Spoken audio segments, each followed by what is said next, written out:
You might have heard of this Kerela model of social development, which is known the world over, and most of the global scholars all the time cite Kerela as a model of development. You have this what is called universal literacy. You have this high life expectation of life at birth, which is almost say 75 to 76, often comparable to most of the Western countries. You have low mortality and consistently high level of social development, which makes this social model of development worth emulating. It has been praised by the United Nations organizations and also, say, global scholars varying from various political perspectives. But this particular social model of development is under threat, or I should say that this is gradually being dismantled. And specifically because of the increasing penetration of this financial capitalism into this particular state. And why I focus Kerala? Because we find that this is being penetrated to various states in India. But I focus on Kerala because of 2 to 3 reasons. While this NEP-driven reforms, runs largely unhindered in many of the states, in Kerala it has come up against stiff resistance. And now you find that it has already accepted the loan and started implementing the conditionalities. Secondly, the political ruling class in the state, broadly within the left and the right-wing forces, has shown a definite tendency to turn away the kind of social model of development it has been sustained in preference to market-driven reforms. And I would say that one will find any development-related reasons for this. Third reason why I focus Kerala is that the very fact that Kerala has been selected as one of the focus states in India has something to do with the kind of ideology it entails or the kind of social model that it has been practicing. Because in the emerging global political economy, one would find that it is the social democratic ideas that become subjected to what is called this sort of financial capitalism. So we find, sorry.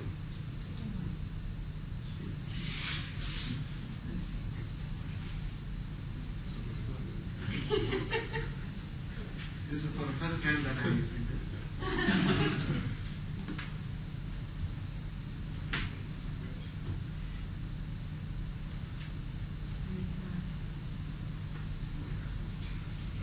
Next is the capital of Kerala.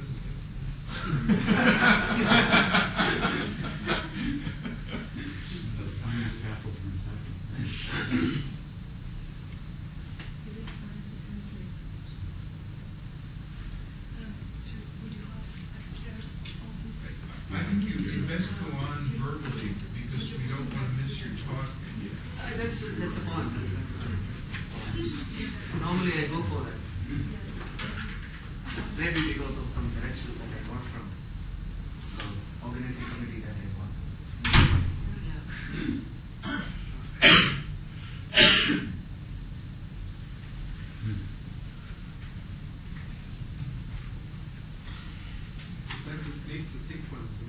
No, I think we're really interested in the talk, and without the PowerPoint, it's better to have the talk.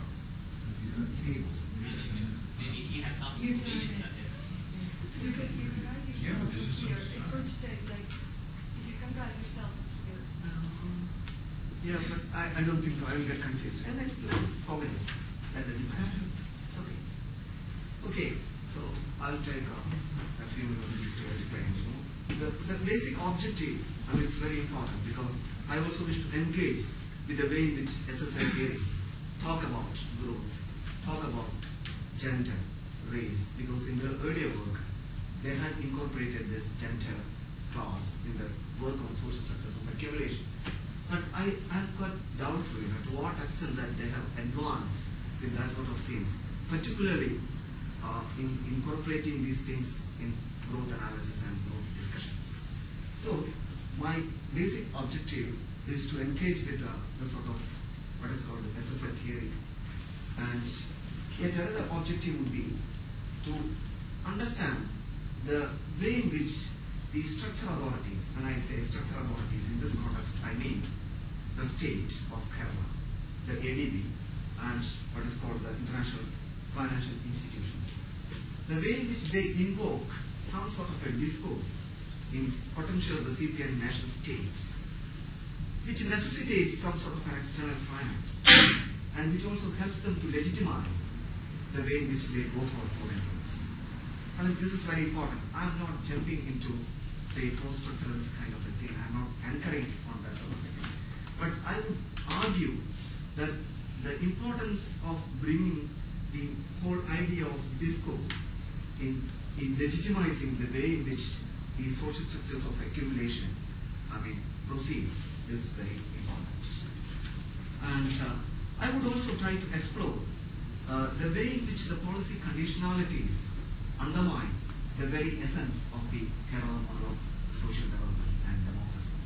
I also attempt to explore the what is called the alternative possibilities for privileging the external finance by through a tentative exploration of what is called the possibilities of internal resource mobilization. So this is a point that even if you find that large number of possibilities are there to raise resources from within, you would obviously go for the external finance because it is in such a way that the entire discourse is being generated from within the economy and also from the what is called international financial institutions. Because I would say that the two major problems identified by the ADB and also the government of India that the Kerala government faces are, number one, the breakdown of finances, and number two, the low economic growth. And they assert that these two mutually reinforce with each other. But I could easily prove that, or rather I have proved that there was absolutely no question of low economic growth in Kerala. So the kind of crisis that they have been articulating has nothing to do with the low economic growth. Actually, there was a big turnaround in the economy from the mid-80s, and there was a big growth taking place in the economy. But this was a kind of jobless growth and not any other kinds of growth which generates what is called employment. So when we talk about growth, we need to qualify the content, the nature, and also the regime within which this growth takes place.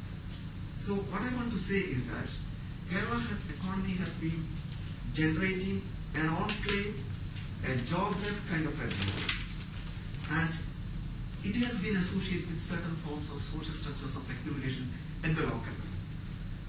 So whatever kind of liquidity crisis that we find in the state is not because of poor economic growth, because growth has taken place, income has been generated, but the due share from that part of growth is being arrested.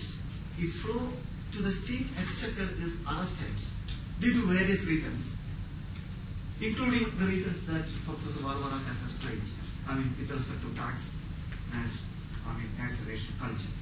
So what I want to say in this context is that whatever kind of liquidity crisis that you find in a state like Kerala is not something which is due to low economic growth, but it is something because of this patronage of the state institution itself. So it is a crisis which is state augmented, state patronized, and state generated, not something due to, say, external or something of that sort. So this particular ADB and the international expertise and the so-called scientific knowledge has been capable of generating a discourse that you have a low economic growth, you have a fiscal crisis, whereas it was not fiscal crisis, it was just a liquidity crunch, liquidity shortage, liquidity skews. But again, they generate as a discourse that it is something of this sort. And it is how they invite ADB, and it is how. So they go for what is called policy conditionalities. Why I am so much worried about this? Because an economy can go for external finance. I mean, in order to have an understanding of that, you need to know what exactly is the debt cycle stage that a particular state has entered into. I mean, you know various stages in debt cycles.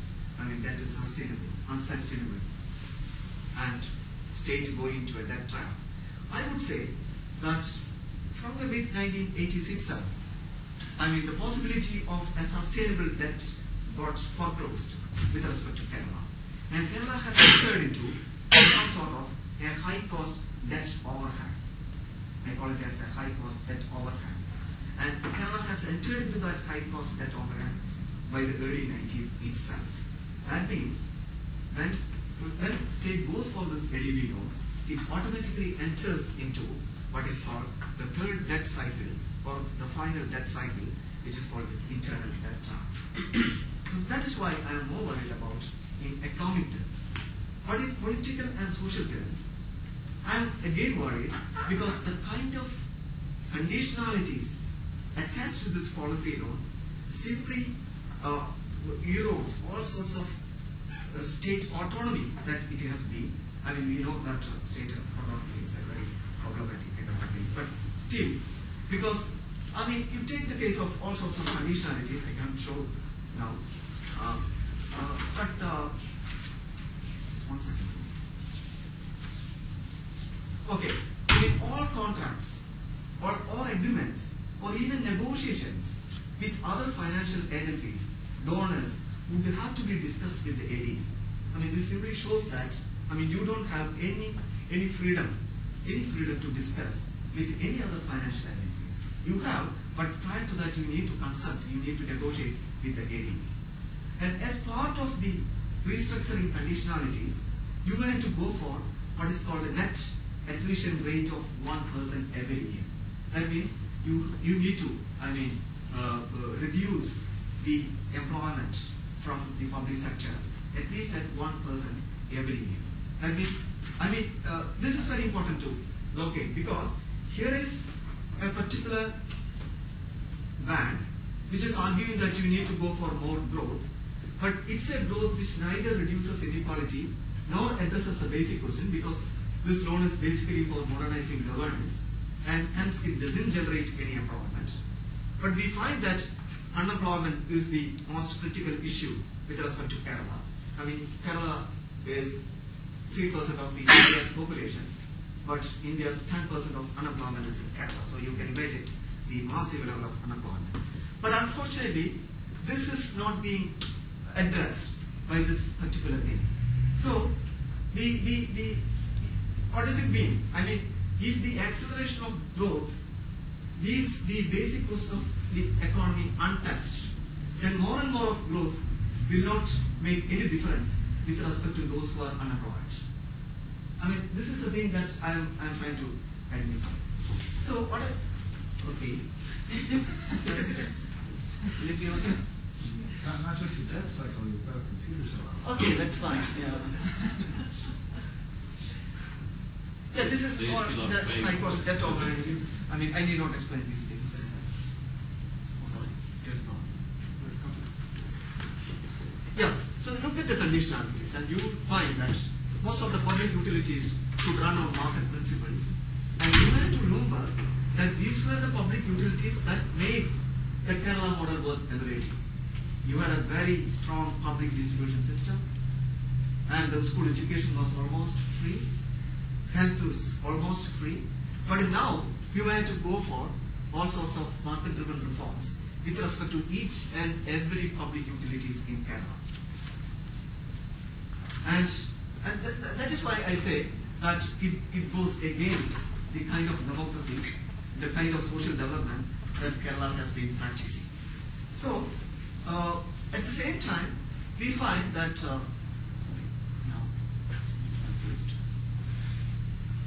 yes, this is very important, that you have, as in the case of Barbara has explained, that large number of lot of funds in various productive sectors. Because in order to have growth, you need certain forms of social structures producing this growth. And you would be in a position to identify these sectors in Kerala. You have a very strong planting community. you have a very strong merchant capital, you have large number of big traders in Kerala, and you find that the per capita consumption has become the highest in India. So that doesn't mean that you don't have any underconsumption problem with respect to marginalized communities. You have, but capital doesn't seem to be bothered about this because they still go for higher growth, a growth which just stimulates these particular, what is called social structures of accumulation. So in this context, I have a feeling that it is time for the SSA theorists to go for some sort of a distinction between what is called hegemonic social structures of accumulation and non-hegemonic social structures of accumulation. Because hegemonic social, anyway, accumulation is very critical and important for any kind of development. We know what really happened with respect to China, I mean, as early as 1960s. So, I'm not talking against accumulation, but I'm talking against that sort of an accumulation which creates only enclave growth, which creates only enclave jobless growth, which I would say is some sort of a hegemonic social structure of accumulation, which is now being driven by external forces. So why don't we really think about some sort of a non-hegemonic social structures of accumulation which should be internally driven, which should be meeting the requirements of the local economy, and that sort of a thing. I think some reconstitution of the social structure of accumulation itself is very important in this context. I wind up this. I mean, coming to the points raised in the last day on this, what is called post-Washington consensus like that. I think it was John Harris who first raised this post-Washington consensus and like that. And now you don't find any difference between the state and market. It is not state versus market. It is state and market working mutually complementary. And you find that here is a particular case, a model of development which has been sustained over years, now being dismantled, basically because of the reason that the state, which represents this social structures of accumulation, and the market go, hand in hand, largely driven by the externally imposed policy conditionalities. Thank you.